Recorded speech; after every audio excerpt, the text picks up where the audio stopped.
بسم اللہ الرحمن الرحیم۔ انتہائی عزیز طلباء، السلام علیکم۔ آج ہمارا عنوان سرمایہ اردو حصہ 2 کا چھٹا سبق پہلی فتح ہے۔ عزیز طلباء، پہلی فتح نسیم حجازی کے لکھے ہوئے ناول محمد بن قاسم سے مقتبس ہے۔ حسب سابق پہلی فتح کے پہلے حصے میں ہم مصنف کا تعارف کریں گے اور عنوان کا تعارف اس میں شامل ہے۔ عزیز طلبہ، نسیم حجازی 1914 میں گرداسپور میں پیدا ہوئے۔ ان کا اصل نام شریف حسین تھا۔ زیادہ تر اپنے قلمی نام نسیم حجازی سے معروف ہیں۔ روایت ہے کہ اسکول کے زمانے میں ایک مرتبہ ان کے استاد نے جب ان کو بتایا کہ ارائیں قبیلہ سرزمین حجاز سے ہندوستان آیا تھا، تو وہ اپنی برگزیدگی سے اتنا متاثر ہوئے کہ خود کو حجازی لکھنے لگے۔ انہوں نے 1996 میں راولپنڈی میں وفات پائی۔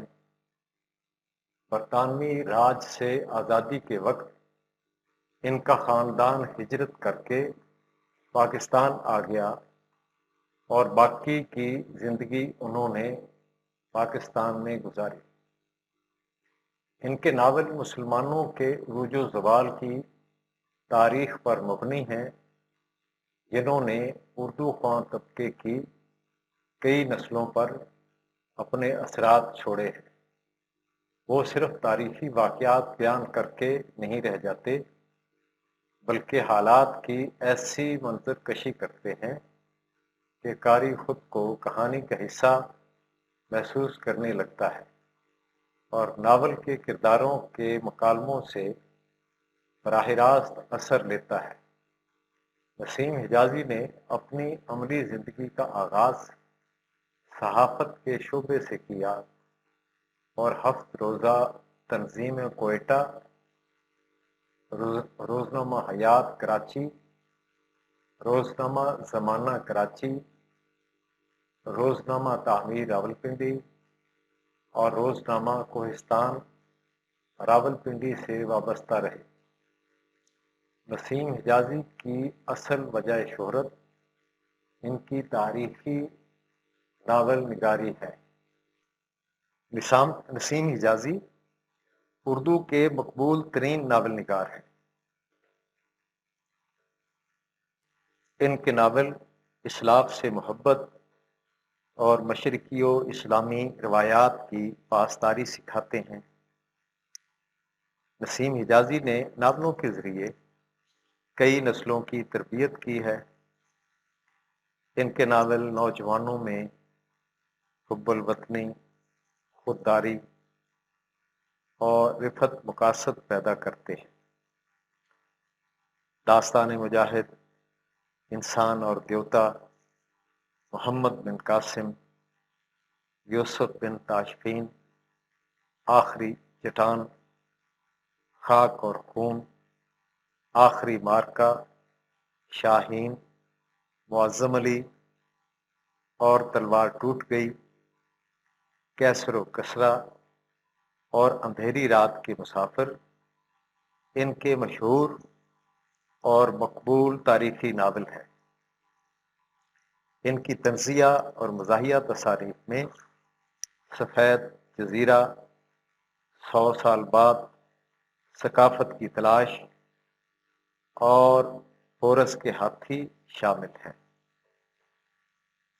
ان کی زبان میں روانی اور جوش ہے۔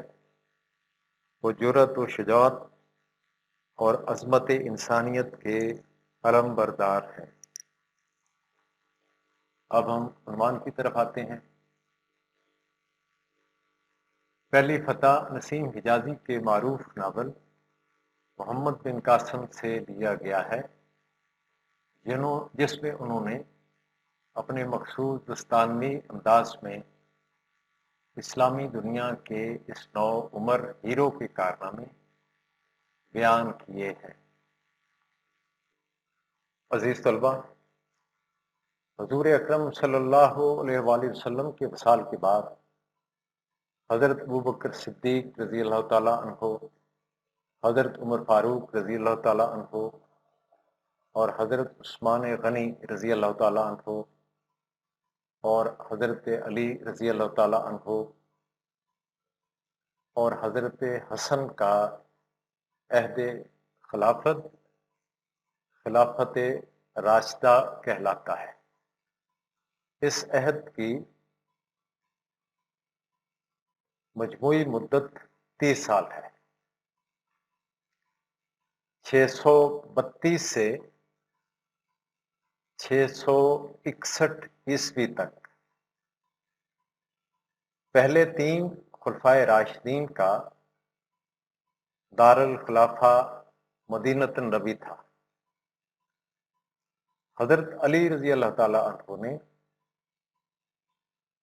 کوفہ کو پہلی بار اپنی حکومت کا دارالخلافہ قرار دیا اور اسی شہر میں جام شہادت نوش کیا۔ اسلامی دور میں بصرہ کے بعد کوفہ کی بنیاد حضرت سعد بن ابی وقاص نے رکھی۔ اس کے بعد خلافت راشدہ کے بعد عہد بنو امیہ آتا ہے۔ امیہ قریش کا ایک سردار تھا جس کی اولاد کو بنو امیہ کہا جاتا تھا۔ سلطنت کی بنیاد امیر معاویہ کے ذریعے 661 عیسوی میں پڑی تھی۔ تقریباً 90 سال تک بنو امیہ کی حکومت قائم رہی اور 750 میں اس کا خاتمہ ہوا۔ دارالخلافہ شام میں ہونے کے سبب خلیفہ شام میں رہائش پذیر رہتا اور وہیں پر مرکزی حکومت کے تمام ادارے کام کیا کرتے تھے۔ بنو امیہ کے دور حکومت میں جو خلفاء آئے، جو بادشاہ آئے، ان میں معاویہ بن ابی سفیان، یزید بن معاویہ، عبد الملک بن مروان، ولید بن عبد الملک، محمد بن قاسم، ولید بن عبد الملک کے دور کے ہیں، بلکہ صرف محمد بن قاسم ہی نہیں، موسیٰ بن نصیر اور طارق بن زیاد بھی اسی دور سے متعلق ہے۔ ولید کے بعد سلیمان بن عبد الملک کے دور حکومت میں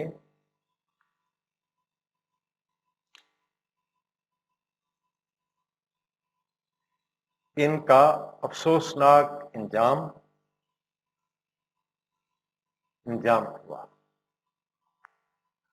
اگرچہ سلیمان بن عبد الملک نے صرف 2.5 سال حکومت کی، لیکن اس کے دور حکومت میں کئی اہم واقعات پیش آئے، جس میں 3 مشہور سپہ سالار محمد بن قاسم، موسیٰ بن نصیر اور قتیبہ بن مسلم کا افسوسناک انجام بھی شامل ہے۔ اس کے دور کا دوسرا اہم واقعہ قسطنطنیہ کا ناکام محاصرہ ہے۔ اس کے دور خلافت کا تیسرا اور اہم ترین واقعہ حضرت عمر بن عبدالعزیز رضی اللہ تعالی عنہ کی جانشینی ہے۔ حضرت عمر بن عبدالعزیز رضی اللہ تعالی عنہ کا دور حکومت بھی تقریباً 2.5 سال کا ہے۔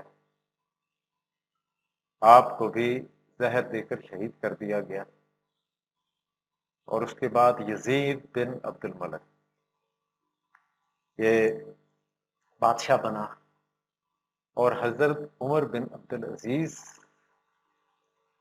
کے قانون کو صرف 40 دن تک اس قانون کے مطابق اپنی حکومت چلائی، اور پھر مار دھاڑ عام ہو گئی، یا یوں کہیں کہ بنو امیہ اپنے پہلے طرز حکومت پر واپس آ گئی۔ یزید بن عبد الملک کے بعد ہشام بن عبد الملک بادشاہ بنا، اور ہشام بن عبد الملک کے بعد بنو امیہ کا زوال شروع ہو گیا، اور بالآخر مروان ثانی کے عہد میں مارکائے ذاب میں شکست کے ساتھ ہی سلطنت امویہ کا خاتمہ ہو گیا۔ مرکزی خلافت کے خاتمے کے باوجود اس خاندان کا ایک شہزادہ عبد الرحمن الداخل اسپین میں حکومت قائم کرنے میں کامیاب ہوا، جہاں 1492 تک اموی سلطنت قائم رہی۔ تو یہ جو ہمارا عنوان ہے محمد بن قاسم، اور اس سے مقتبس ہے پہلی فتح، یہ ولید بن عبد الملک کے دور میں پیش آنے والا ایک واقعہ ہے کہ محمد بن قاسم کی وجہ سے اسلام بر صغیر میں آیا، گویا بر صغیر میں اسلام کی ابتدا محمد بن قاسم کی وجہ سے ہوئی۔ اور یہ یاد رہے کہ محمد بن قاسم اس قبیلہ بنو سقیت سے تعلق رکھتے تھے جو کہ طائف میں تھا، اور جس قبیلے کی طرف حضور اکرم صلی اللہ علیہ وآلہ وسلم دین حق کی دعوت لے کے گئے،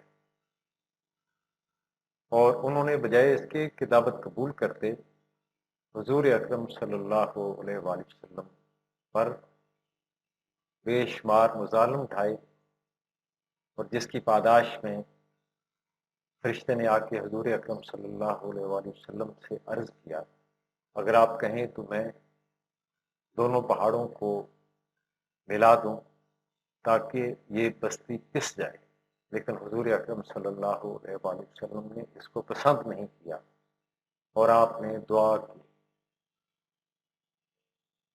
اور اسی مورخین کہتے ہیں کہ اسی دعا کی وجہ سے اللہ جل شانہ نے اس قبیلے کو بعد میں مشرف با اسلام کیا، اور اسی قبیلے سے محمد بن قاسم تعلق رکھتے تھے۔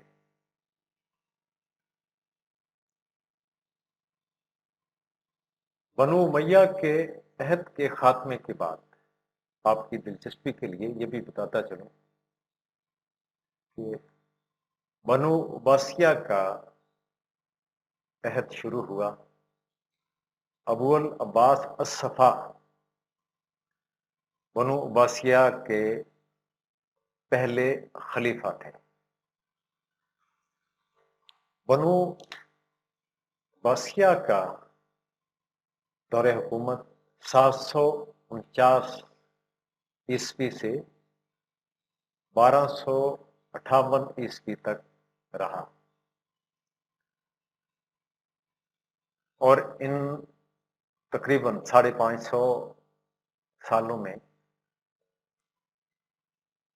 ان کے دارالحکومت تبدیل ہوتے رہے۔ 749 سے 1258 تک عباسی خلفاء کا دارالحکومت بغداد تھا۔ 836 سے 892 تک سامرا تھا۔ 892 سے 1258 تک بغداد دارالحکومت رہا، اور پھر 1261 سے 1517 تک قاہرہ دارالحکومت رہا۔ بنو عباسیہ کا بانی ابو العباس سفاق سخی، تیز فہم اور حاضر جواب تھا۔